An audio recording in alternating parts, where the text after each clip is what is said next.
नमस्कार, मैं हूं अभय श्रीवास्तव और आप मौजूद हैं न्यूज़ और व्यूज़ के ऑथेंटिक अड्डे पर जिसका नाम है टॉकिंग स्टोरी। 2024 के एशिया पावर इंडेक्स में भारत का स्थान ऊंचा हो गया है।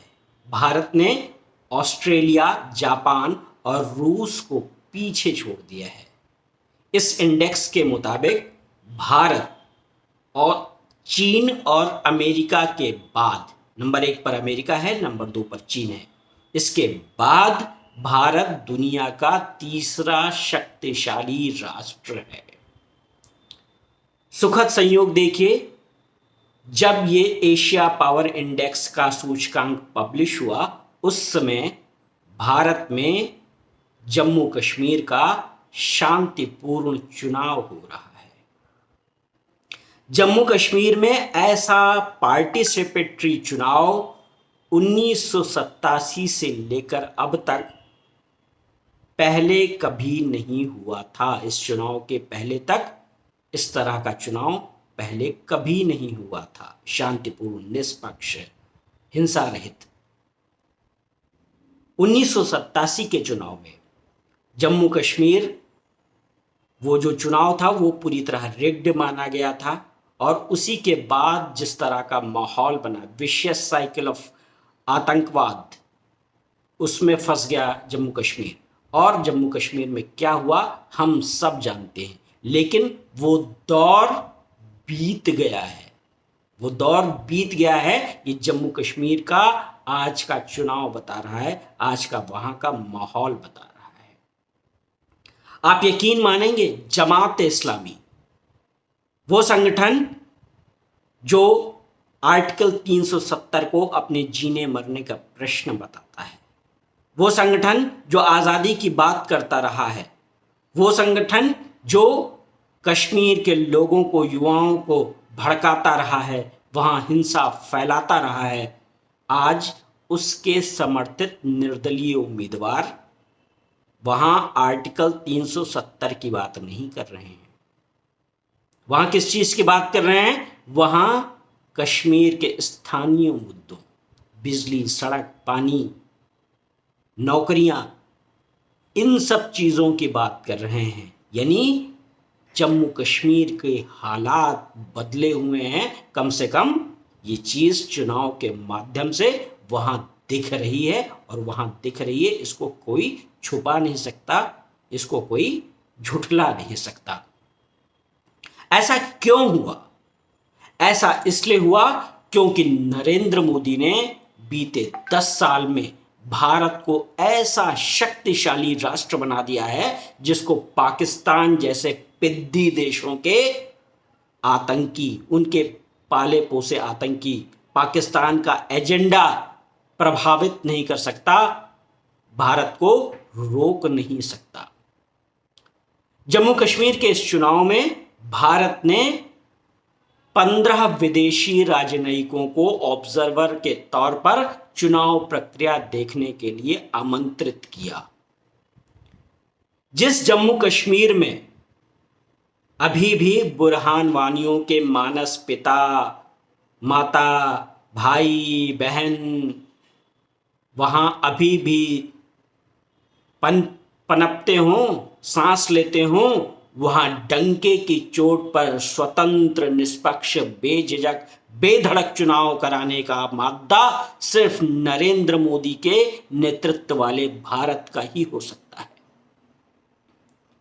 अगर नरेंद्र मोदी बीते 10 साल में पाकिस्तान की डिप्लोमेटिक रेलेवेंस या पाकिस्तान की के वजूद को पॉलिटिकली खत्म कर सकते हैं, जियोपॉलिटिक्स में, एशिया के जियोपॉलिटिक्स में, साथ ही साथ रूस यूक्रेन विवाद में दोनों पक्षों के साथ सहज सामंजस्य बिठा सकते हैं, तुर्की और अन्य इस्लामिक राष्ट्रों को उनकी कश्मीर वाली कमजोरी पर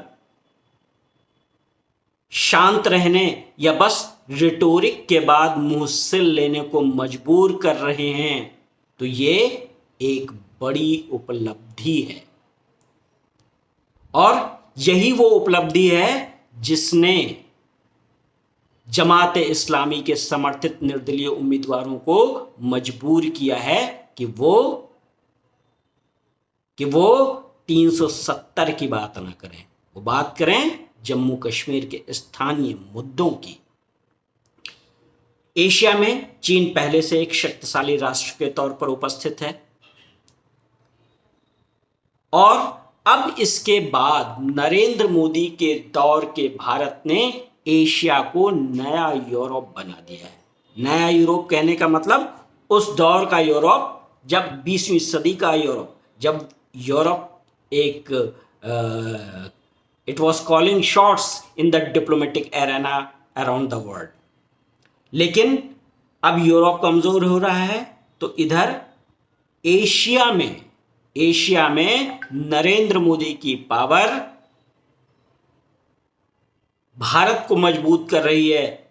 और चीन, जैसा मैंने बताया कि चीन पहले से ही जियोपॉलिटिकली बहुत ही मजबूत है। तो अब ये जो सदी है, जैसा कहा गया था कि 21वीं सदी एशिया की सदी होगी, तो नरेंद्र मोदी उस सपने को साकार करने में मदद कर रहे हैं।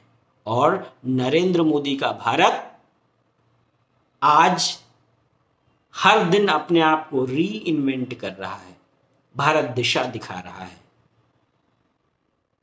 जियोपॉलिटिक्स में, डिप्लोमेसी में और टेक्नोलॉजी ड्रिवन डेवलपमेंट में भारत का डीपीआई एक उदाहरण है। दुनिया भारत से सीखना चाह रही है। जब दुनिया में ग्लोबल मंदी की आहट है, तब क्या हो रहा है? तब दुनिया में भारत के अर्थव्यवस्था की गूंज हो रही है। भारत एक ऐसा प्रकाश स्तंभ बनता हुआ दिख रहा है जिसने दुनिया को थाम कर रखा है। यकीन मानिए, दुनिया को थाम कर रखा है। अर्थव्यवस्था के मामले में चीन की भी स्थिति थोड़ी डामाडोल है कोरोना के कालखंड के बाद से। लेकिन नरेंद्र मोदी का भारत डिगा नहीं है। भारत में ऐसा नहीं कि समस्याएं नहीं हैं। भारत में इकोनॉमिक बेहतरी हो चुकी है, ऐसा मैं नहीं कह रहा हूं। लेकिन भारत एक दिशा जरूर दिखाता हुआ दिख रहा है, और यही तो शक्तिशाली राष्ट्र की पहचान होती है। नरेंद्र मोदी के सामने संकट आया, नरेंद्र मोदी डरे नहीं। कैसा संकट आया? पहले जब उनका फर्स्ट टर्म था, तब आतंकवाद उनको प्रभावित करता था। सेकेंड टर्म कोरोना का कालखंड था, आप सभी जानते हैं कोरोना का कालखंड था, जिसमें हर एक देश लगभग ठप हो गया। और 140 करोड़ के देश भारत का क्या हाल होता आप समझ रहे हैं? कोरोना में 140 करोड़ के देश भारत को कैसा तबाह कर सकता था कोरोना, इसका एक ट्रेलर ही सिर्फ कुछ चंद 15-20 दिनों में मिला, जब मौतें हो रही थी कोरोना के सेकेंड वेव के बाद। लेकिन ये नरेंद्र मोदी थे जो उस चुनौती से डरे नहीं, और उस चुनौती को उन्होंने बखूबी निभाया, आगे बढ़कर के निभाया।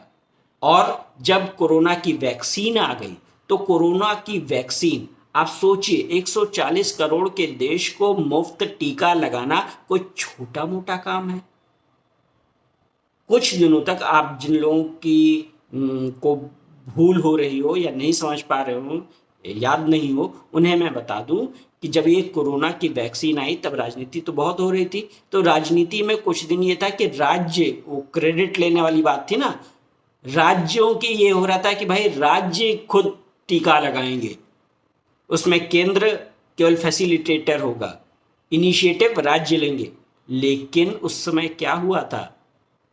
सारी स्थिति डामाडोल हो गई, और अंत में केंद्र को, यानी नरेंद्र मोदी को आगे बढ़ करके लगाम हाथ में लेनी पड़ी, और कोरोना भारत में लोगों को एक सफल वैक्सीनेशन हुआ। और भारत ने उस मुश्किल दौर में वैक्सीन डिप्लोमेसी का एक ऐसा उदाहरण दिया जो जिसका कोई दूसरा सानी नहीं है। आप यकीन मानेंगे, जब कोई दूसरे देश का राष्ट्राध्यक्ष आपके प्रधानमंत्री नरेंद्र मोदी का पैर छू ले, ऐसा तो दूसरा अप्रतिम उदाहरण, यूनिक उदाहरण और ऐसा विनीत भाव कभी और पहले न देखने को मिला और शायद भविष्य में देखने को भी ना मिलेगा, क्योंकि नरेंद्र मोदी ने वो कर दिखाया था। और दूसरे दौर के बाद जब ये उनका तीसरा टर्म शुरू हुआ है, तब तीसरे टर्म में क्या हो रहा है? तीसरे टर्म में नरेंद्र मोदी इंटरनेशनल डिप्लोमेसी को भारत के साथ अलाइन करके, भारत के हितों के साथ अलाइन करके एक नया वर्ल्ड ऑर्डर देने की कोशिश कर रहे हैं। अब सोचिए, वो कुछ ही हफ्तों के भीतर पुतिन से सहज होते हैं, पुतिन को के सामने अपना दूत बना करके अजित डोवल को भेज देते हैं, तो वहीं वो जेलेंस्की से दो बार मुलाकात कर ले रहे हैं।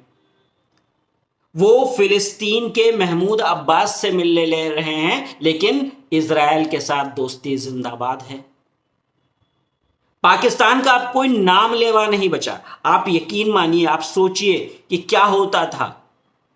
पाकिस्तान के साथ भारत की बाइनरी चलती थी, लेकिन वो खत्म हुई है और भारत ने अब पाकिस्तान को किस तरीके से उसको जो भारत की कमजोरियों का उसने फायदा उठाया। जैसे मैं उदाहरण देना चाहता हूं, 1960s में इंडस वाटर ट्रीटी हुई थी और इस इंडस वाटर ट्रीटी में क्या हुआ था कि